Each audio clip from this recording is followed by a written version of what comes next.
Hello बच्चों, तो आओ प्रश्न को देखते हैं। बिंदुओं को मिलाने वाली रेखाखंड के मध्य बिंदु के निर्देशांक हमें ज्ञात करना है। बच्चों देखो, यहाँ पर हमें पहला बिंदु का निर्देशांक दिया गया है 3, -5 तथा दूसरा बिंदु का निर्देशांक दिया गया है -1, 3। तो इस दिए गए प्रश्न की मुख्य अवधारणा की बात करें तो बच्चों देखो यहाँ पर हमें दो बिंदु दिए गए हैं। बिंदु ए का निर्देशांक x1, y1 है तथा बिंदु बी का निर्देशांक x2, y2 है। तो इन दोनों बिंदुओं को मिलाने वाली एक रेखाखंड AB का मध्य बिंदु P है। तो यहाँ से हम कह सकते हैं कि AP बराबर हो जाएगा BP के। ठीक है। अब बच्चों देखो, यहाँ पर इस मध्य बिंदु अर्थात P का निर्देशांक ज्ञात करने के लिए बच्चों हम विभाजन सूत्र का प्रयोग करेंगे।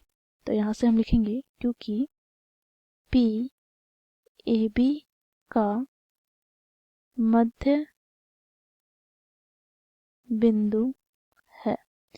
तो यहाँ से बच्चों देखो, विभाजन सूत्र से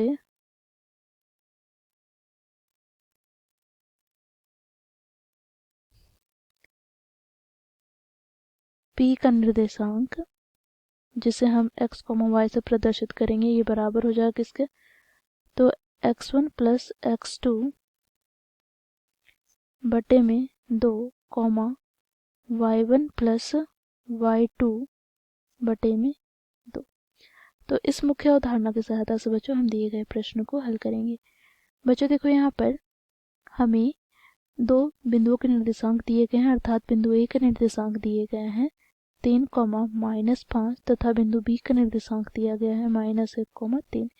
यहाँ पर बच्चों देखो, इन दोनों बिंदुओं को मिलाने वाली रेखाखंड AB का मध्य बिंदु P है।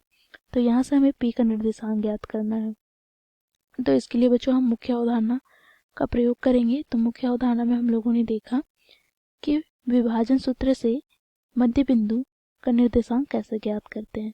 तो यहाँ से बच्चों हम मान रखेंगे। तो देखो, x1 का मान क्या है? तो देखो यहाँ पर 3 + x2 का मान क्या है? तो -1 बटे में 2, y1 का मान क्या है? तो -5 प्लस y2 का मान क्या है? तो 3 बटे में 2। यहाँ से बच्चों हम इसे सरल करेंगे तो प्लस माइनस माइनस हो जाएगा। तो 3 - 1 हमें प्राप्त हो जाएगा 2 बटे में 2, यहाँ से -2 बटे 2। यहाँ से इसे हम विभाजित करेंगे तो 1 और यहाँ से हम विभाजित करेंगे तो 1। तो यहाँ से हमें क्या प्राप्त हो गया? तो यहाँ से बच्चों हमें P का निर्देशांक प्राप्त हो गया x, y बराबर 1, -1। ठीक है।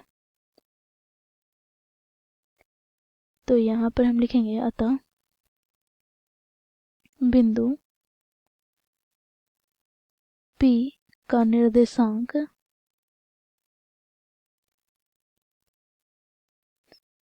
-1 है, जो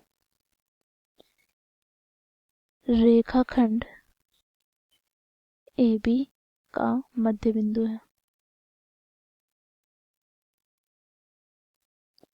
तो इस प्रकार बच्चों हम दिए गए प्रश्न को मुख्य अवधारणा की सहायता से हल किए। आशा करती हूँ आप लोगों को यह प्रश्न समझ में आया होगा। धन्यवाद।